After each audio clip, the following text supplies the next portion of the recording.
Subaru has always been a leader in the crossover segment with vehicles such as the Outback, and the Forester was an instant hit when it was first introduced about 10 years ago. I always looked at the original Forester as like a true crossover. It has the heart of a car with the look of a tall wagon. Well, Zach, that tall wagon look is gone. This new Forester is now on a more even playing field with some of the other compact SUVs, especially the most popular ones like the Ford Escape, the Toyota RAV4, and the Honda CR-V.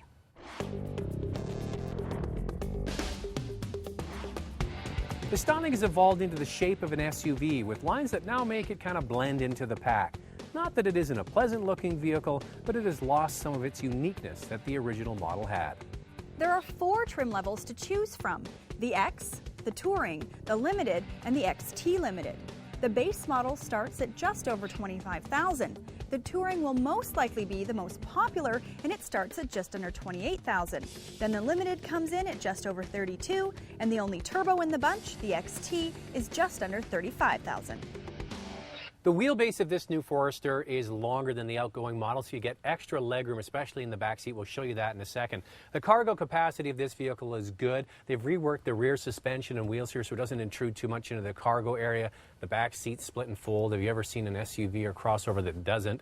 And you know what? The overall shape of this vehicle is still fairly boxy. Sure, they've rounded out the edges from the old model, but really it's a box and it gets you a lot of space. I think that we've seen this dash before, and, well, we really didn't like it the first time we saw it. It looks very similar to the Impreza sedan that we had a chance to drive last year. The center dash is just very plain looking, and the only real detail is this fake looking wood that's available on the Limited version.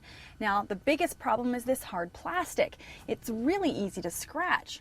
Now, they've added this sweeping line through the dash to try to spice things up a bit, but it just kind of missed the mark. Standard features include CD player with auxiliary jack and satellite radio. There are radio controls on the steering wheel, which has tilt and telescopic. The seats are height adjustable for the driver, but not for the passenger. Satellite navigation is not offered in the Forester on any trim level.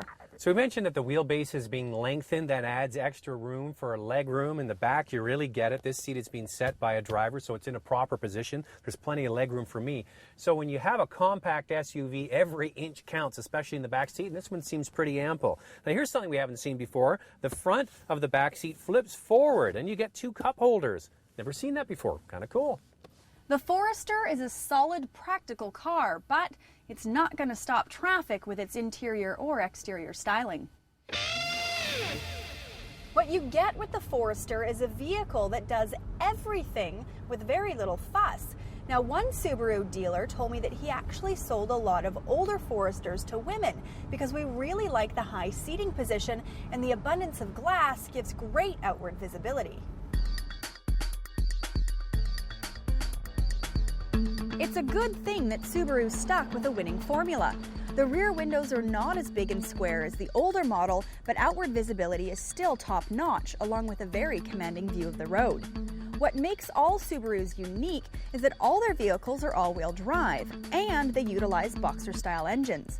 This allows the engineers the ability to place the motor lower in the car for better stability and handling. The fact that all-wheel drive is standard on the Forester is a great feature. It really makes you feel a little bit more secure when you're actually driving it. With responsive steering and a really tight turning radius, I think this is going to be a fantastic vehicle for someone, no matter where you live. It'll be good in the city, in the suburbs, or if you're trying to maneuver it in and out of very busy traffic. There were 2 all-wheel drive systems available in the Forester. If you get the 5-speed, you get the simpler viscous coupling system that splits the torque front to back. If you get the 4-speed automatic like we have in this vehicle, you get a more advanced multi-plate clutch pack system that varies the power that goes to the different wheels. Now, speaking of the automatic transmission, nice thing about it, you can put it into sport mode, slightly more lively drive, and you also have the manual shift up and down as standard equipment. The ride is nicely dampened, as is the interior noise. Now, we don't have the old model here to compare, but from memory, this new Forester is quieter. The steering feel is light, and the manageability of the Forester is a snap. No wonder women love these. Now, we mentioned the CR-V and the RAV4. Those vehicles are no longer offered with a manual transmission. You can get it in the Forester. Now, I know the market for a manual transmission isn't big, but for people who like that, they can't get it with those vehicles. You can with the Subaru. Buyers of Subarus find out that the boxer engine design is not the most fuel efficient. The Forester uses more gas than the four-cylinder versions of the RAV4 and CR-V. It's rated at 10.4 liters per 100 kilometers in the city, or 27 miles per gallon, and 7.8 liters per 100 kilometers, or 36 miles per gallon on the highway. You know, historically, the original Forester did very, very well for Subaru, and now they've got this new, more mainstream version. Do you think it will continue to appeal to people? Well, you know what, Zach, I think the look of it is definitely subjective, but the big thing the Forester has going for it is that starting price of just around $25,000. It offers great value, and another great feature is the fact that for that price, all their vehicles are all-wheel drive. It's a very maneuverable vehicle, it handles really nicely, and it's really nice that you actually have a choice of engine options. The fact that you can get a turbo on this car is pretty cool. And on the downside, the styling on the exterior is just a little bit plain for me, and it's really unfortunate that the passenger seat is not height adjustable. And it's also a bit disappointing that you can't get the SAT navigation system on any of the Forester trim levels. That's a bit of a puzzle, isn't it?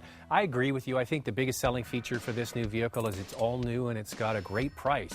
So sure, it starts around $25,500, but I think the one that's really going to sell the best will be the Touring, and even at $28,000, that offers some excellent value. And Lacey touched on the design, and I agree. I think this is a very nice size for a family in the compact class. I think they're really going to like it. We also touched on the maneuverability. It has all that. It's very easy to drive and soft steering feel, but the engine is wonderful. The great thing about the Boxer design and the Subaru engines is that they provide a lot of torque, so you don't feel like you're flogging a four-cylinder to get some kind of performance. It does a very good job. On the downside, for me, it's the interior finish. The materials on the inside have that cheap plastic that scratch. The dash is ultra boring. I mentioned the same thing about the Impreza when we had it last year. It's no thought really went into making it attractive looking. It's very simple. Now, I know you mentioned that styling is subjective, but they have evolved the Forester into a look-alike compact SUV. It kind of blends with the pack, where the original had a very unique shape. But you know the one thing? Remember Forrest Gump? He used to say, life is like a box of chocolates. You never know what you're going to get. The Forester isn't like that. With the Forester, you know what you're going to get. Run, Forester, run!